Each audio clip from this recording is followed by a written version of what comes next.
Hello दोस्तों, welcome on my YouTube channel. My self Lalit Kumar. और आज इस वीडियो लेक्चर में देखने वाले हैं आईपीआर। हम इस वीडियो में आईपीआर की डेफिनेशन और आईपीआर को हम कैसे कैसे डेवलप कर सकते हैं, कुछ उसकी स्टेज हैं। फिर आते हैं ऐसी टेक्निक्स जिससे हम आईपीआर को इम्प्रूव कर सकते हैं।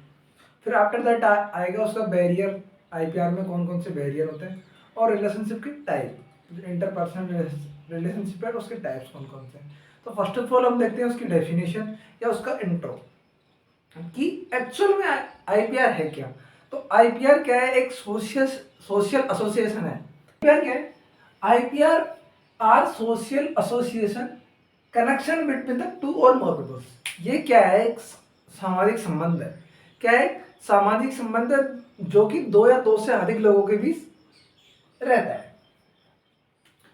It is a long term association is based on emotion like love and disliking. अब ये क्या होता है कि जैसे मान लो इंटरपर्सनल रिलेशनशिप है तो वो किस पे बेस होगा? या तो लव पे, मतलब एक पसंद करना, लाइक मतलब पसंद करना, और डिसलाइक मतलब नापसंद करना। तो अपन किसी से भी आईपीआर रखते हैं, इंटरपर्सनल रिलेशनशिप रखते हैं, तो वो दो के बेस पे होता है। या तो आप उसे पसंद करोगे तब उससे कुछ कनेक्शन रखोगे, या उसे आप नापसंद करते हो तब उससे कुछ कनेक्शन नहीं रख पाते आप। तो ये होता है इसके अंदर। तो अपन मोस्टली आईपीआर कहाँ देखते हैं? अपन relationship are seen in friends, family, social group और कपल्स। आप फ्रेंड के अंदर देखोगे आईपीआर कितना अच्छा है। अगर टू फ्रेंड्स हैं उनके बीच में आईपीआर अच्छा है तो वो बहुत लंबे समय तक कनेक्टेड रह सकते हैं, या उनका रिलेशनशिप बहुत लंबे समय तक चलेगा।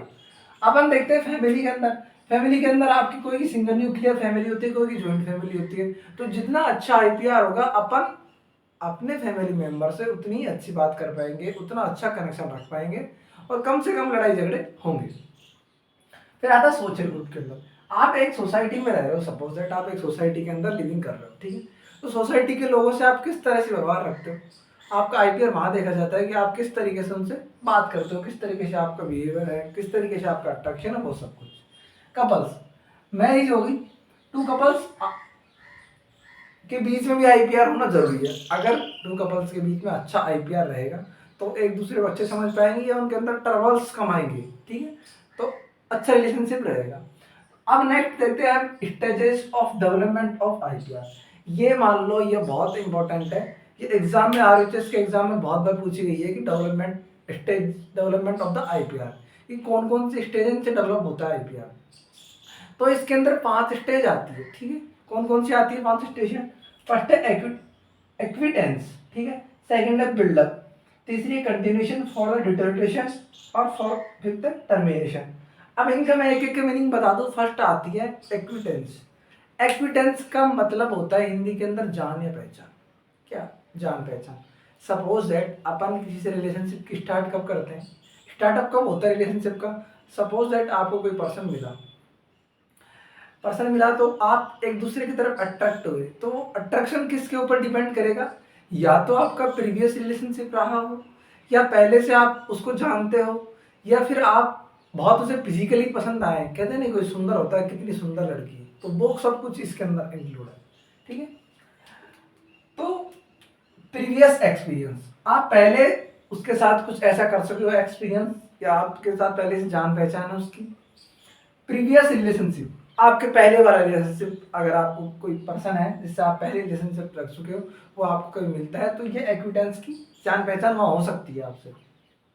फिजिकली, सपोज दैट आपको कोई फिजिकली पसंद आया हो, कोई सुंदर लग रहा हो, तो उससे अपन बात कर सकते हैं। और फर्स्ट इंप्रेशन, वो कहते हैं ना कि first impression is the last impression, तो वो भी एक्विटेंस के ही अंदर आता है। तो एक्विटेंस का मतलब आप समझ चुके होंगे, जान पहचान। अब जान पहचान हो चुकी है तो नेक्स्ट क्या आएगा? बिल्डअप। अगर अपन को रिलेशनशिप किसी से बनाना है, किसी से मेंटेन करना है, तो एक्विटेंस अपनी जान पहचान हो चुकी है। अब अपन करेंगे बिल्डअप, उससे कंटिन्यू करेंगे, ठीक है। अब जान पहचान हो चुकी है तो आगे उसे कंटिन्यू करना है। तो अब सेकंड आता है हमारा बिल्डअप, ठीक है। बिल्डअप के अंदर क्या आता है? इफ इट कंटिन्यू, अगर हमारी एक्विटेंस या जान पहचान जो भी है, एक्विटेंस फर्स्ट स्टेज अगर कंटिन्यू रहती है, अगर हमारी फर्स्ट स्टेज कंटिन्यू रहती है, तो अपन क्या करते हैं उस पर्सन पे? ट्रस्ट और केयर, उसकी ट्रस्ट और केयर करने लग जाते हैं। तो इसे हम बोलते हैं बिल्डअप, कि अब रिलेशनशिप किस स्टेज में बिल्डअप हो रहा है, धीरे धीरे धीरे धीरे बिल्डअप होता चला जा रहा है। से थर्ड स्टेज आती है कंटिन्यूशन। अब देखो, अगर मान लो अपन को रिलेशनशिप में रहना है किसी के साथ, तो जो बिल्डअप वाली सिचुएशन है, अब अपन ने केयर और ट्रस्ट करना स्टार्ट कर दिया। अब उस केयर और ट्रस्ट को हम क्या करेंगे, कंटिन्यू रखेंगे। अगर हम कुछ दिनों तक कंटिन्यू रखते हैं तो वो बहुत ज़्यादा स्ट्रांग हो जाता है रिलेशनशिप, और वो बहुत दिन तक चलता है। तो इसमें क्या आता है, जनरली लॉन्ग, रिलेटिव और स्टेबल। अब ये कंटिन्यूस क्या होता है कि अपन कोई रिलेशनशिप है वो बिल्डअप हो गया, अब उसके अंदर कंटिन्यू अपन बहुत जनरली लंबे समय तक या तो उससे स्टेबल रखेंगे, लॉन्ग, रिलेटिव और स्टेबल रखना है, ठीक है। आपके समझ में आ गया होगा। फोर्थ आता है डिटेरियोरेशन। इसका मतलब होता है एक तरीके से कुछ ट्रबल्स आ रहे हैं, ठीक है। सम रिलेशनशिप में क्या होता है कि डिटेरियोरेशन आ जाता है, कि जैसे अपन किसी से 4-6 महीने रिलेशनशिप में रहे, तो तब कुछ दिनों तक तो सब कुछ सही चलता है, लेकिन कुछ दिनों बाद कुछ ऐसे मतलब आते हैं डिटेरियोरेशन, कि कुछ ऐसी समस्या आ जाती है, तो रिलेशनशिप एक टूटने की कंडीशन पे आ जाता है। तो देखो, डजंट इनटू ऑल, ये सब में नहीं होता। ऐसी जरूरी नहीं है कि सब रिलेशनशिप में डिटेरियोरेशन हो, एक कंटिन्यूशन ही चलता रहता है, वो ट्रस्ट केयर करते हैं, स्टेबल रहते हैं, रिलेशनशिप में रहते हैं, तो वो सब कुछ चलता रहता है। अगर मान लो किसी दो कपल्स के बीच में कुछ मिसअंडरस्टैंडिंग हो गई है या कुछ डाउट्स हैं, तो वो कुछ ऐसा नहीं कर पाते, तो उनके बीच में डिटेरियोरेशन आ जाता है। तो डजंट इनटू ऑल, ये सब में नहीं रहता, इन सम रिलेशन आकर, ये कुछ ही रिलेशनशिप में अकर्स होता है। ट्रबल्स, ट्रबल यानी समस्या, कोई मान लो समस्या आ गई, इंडिविजुअल फील बोर, इसमें क्या करेगा, इंडिविजुअल फील करता है बोर और डिससेटिस्फाइड एंड लॉस्ट ट्रस्ट। अगर ऐसी समस्या आ जाती है डिटेरियोरेशन की, तो क्या करता है पर्सन, क्या करता है, बोर फील करता है, डिससेटिस्फाइड फील करता है, और वो क्या करता है, लॉस्ट ट्रस्ट, अपना ट्रस्ट खो देता है एक दूसरे के प्रति, ईच अदर ट्रस्ट वो खो देते हैं। अब अपनी लास्ट स्टेज आती है टर्मिनेशन। अगर मान लो डिटेरियोरेशन हो गया, आपके बीच में कुछ ऐसा मनमुटाव हो गया, या आपका ट्रस्ट लॉस है, ट्रस्ट क्या हो गया, लॉस हो गया, तो अब रिलेशनशिप कैसे चलेगा, जब ट्रस्ट ही लॉस हो गया तो रिलेशनशिप कैसे चलेगा, तो अब फाइनल में रिश्ता टूटने वाला है, तो उसको बोलते हैं टर्मिनेशन। टर्मिनेशन या फॉलो अप भी इसको हम बोल सकते हैं। तो इसके अंदर क्या होता है, रिलेशनशिप बिल्कुल रिमूव हो जाता है, नो लॉन्गर इफ डिटेरियोरेशन, ठीक है। ये ज़्यादातर लंबे समय तक नहीं चलता अगर डिटेरियोरेशन है तो। अगर आपके बीच में समस्या है, ट्रबल्स या बोर फील कर रहे हो, तो ज़्यादा दिनों तक रिलेशनशिप चलेगा नहीं, और वो रिलेशनशिप क्या हो जाएगा, एंड में जाके टूट जाएगा। तो आपको, आई होप आपको समझ में आया होगा कि डेवलपमेंट ऑफ आईपीआर की 5 स्टेज है। एक्विटेशन, और नेक्स्ट है बिल्डर, थर्ड है कंटिन्यूशन, और फोर्थ है डिटेरियोरेशन, और फिफ्थ है टर्मिनेशन। एक्विटेंस का मतलब होता है जान पहचान, जो कि किसी की प्रीवियस एक्सपीरियंस हो गया, फिजिकल प्रोक्सिमिटी हो गया, और फर्स्ट इंप्रेशन के ऊपर डिपेंड होती है। बिल्डअप के अंदर क्या करते हैं, अगर हमारा एक्विटेंस कंटिन्यू रहता है तो हम कुछ दिनों तक ट्रस्ट और केयर करते हैं। फिर कंटिन्यू में क्या होता है कि रिलेशनशिप कुछ साल, 6 महीने, साल, 2 साल चलता रहता है। अगर कपल्स के बीच में कुछ मिसअंडरस्टैंडिंग हुई है, या जो भी कुछ रिलेशनशिप किसी के बीच में मेंटेन है, फैमिली के बीच में हो, सोशल ग्रुप के बीच में हो, या कपल्स के बीच में हो, अगर वो कुछ ट्रबल्स फील करते हैं, डिससेटिस्फाई फील करते हैं, या बोर फील करते हैं, या अपना ट्रस्ट खो चुके हैं, तो उस स्टेज को अपन बोलते हैं डिटेरियोरेशन। तो इसमें कुछ ट्रस्ट वाली, मिसट्रस्ट वाली फीलिंग्स आती है। फिर लास्ट में क्या होता है, टर्मिनेशन। तो अब रिलेशनशिप अपन तोड़ ही देते हैं बाद में, ठीक है, ऐसा रहता है।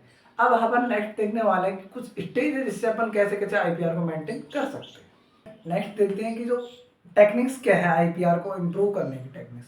आपने डेवलपमेंट देख लिया कि आपन ने आईपीआर को कैसे डेवलप कर लिया, किसी के साथ आप रिलेशनशिप में हो, मतलब आपका आईपीआर आपने डेवलप कर लिया। अब आती टेक्निक्स की बात कि आप कैसे उसे मेंटेन रखोगे, अपने रिलेशनशिप को आपको कैसे मेंटेन रखना है।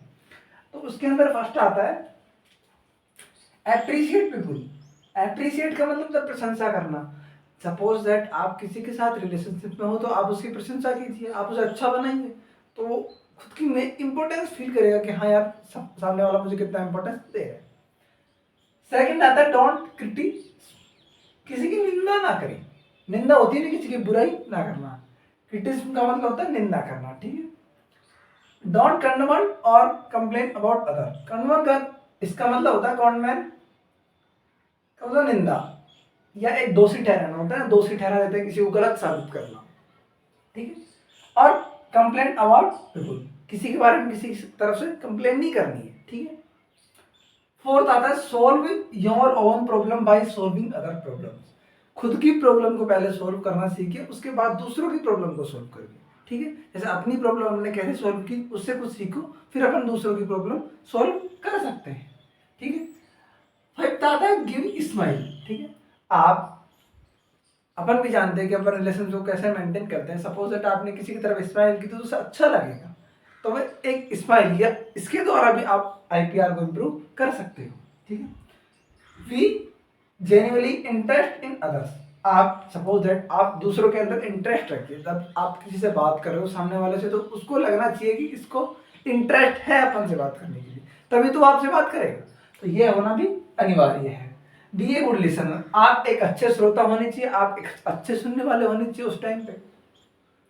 Avoid arguing. आपको उस टाइम आर्गुमेंट नहीं करना है। सपोज दैट आप किसी से बात कर रहे हो फेस टू फेस, ये नहीं कि आप उसको अवॉइड करके आर्गुमेंट कर रहे हो ज़्यादा, तो ये भी अच्छी बात नहीं है अपने रिलेशनशिप के अंदर। तो avoid arguing, try understanding others view. दूसरे के विचारों को समझने की कोशिश करिए आप।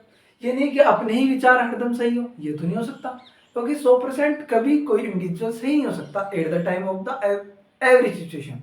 एवरी सिचुएशन के अकॉर्डिंग या एवरीथिंग, कोई भी पर्सन क्या होता है, सही नहीं हो सकता हर सिचुएशन के अकॉर्डिंग। तो आपको दूसरों के व्यू भी सुनने हैं, उनके विचारों को सोचना है, समझना है, क्योंकि आप हरदम सही नहीं हो सकते।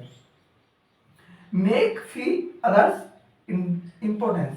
आप किसी से बात कर रहे हो तो उसको ये लगना चाहिए कि मैं भी इसके लिए इम्पोर्टेंट हूँ। बात करते वक्त इसे लगना चाहिए कि मैं भी उसके लिए इम्पोर्टेंट हूँ। ठीक, तब आपका आईपीआर मेंटेन रह सकता है। Give suggestion to others. आप किसी को सजेशन कर सकते हो अपने अकॉर्डिंग। ठीक है, तो उससे क्या रहता है कि आईपीआर अच्छा चलता है। सपोज दैट आप किसी सिचुएशन से आपने कुछ सीखा, कोई भी कंडीशन आपके पास अराइज हुई, फिर आपने उससे उससे कुछ सीखा, तो आप दूसरों को सजेशन दे सकते हो कि ये कैसे कैसे हमने मेंटेन करी। तो ये जो भी टेक्निक्स हमने 11-12 टेक्निक्स पढ़ी, और भी आपके अकॉर्डिंग कुछ भी इसमें लिख सकते हो, ऐड कर सकते हो एक्स्ट्रा भी। तो ये टेक्निक्स क्या थी? For maintain IPR with the family, friend, coworkers and employees. आपको अगर एग्जाम में क्वेश्चन में पूछा जाता है कि आप फैमिली के साथ आईपीआर कैसे मेंटेन करोगे, टेक्निक लिखिए। तो इन टेक्निक्स को आपको एक डिटेल में लिखना है, डिटेल में समझाना है। आ गया कि आप कोवर्कर्स, फैमिली या सोसाइटी के साथ आईपीआर कैसे मेंटेन करोगे, तब भी आपको यही लिखना है। ठीक है, तो ये एग्जाम में बहुत बार पूछा गया क्वेश्चन है कि अपन को आईपीआर कैसे मेंटेन करते हैं विद द फैमिलीज, सोसाइटीज, ये सब पूछा जाता है। तो अब अपन नेक्स्ट वीडियो लेक्चर में देखने वाले हैं कि रिलेशनशिप के कितने टाइप होते हैं और बैरियर क्या क्या होते हैं। तो आई होप आपको वीडियो समझ आएगा। प्लीज चैनल को like, share, subscribe. Thanks for watching.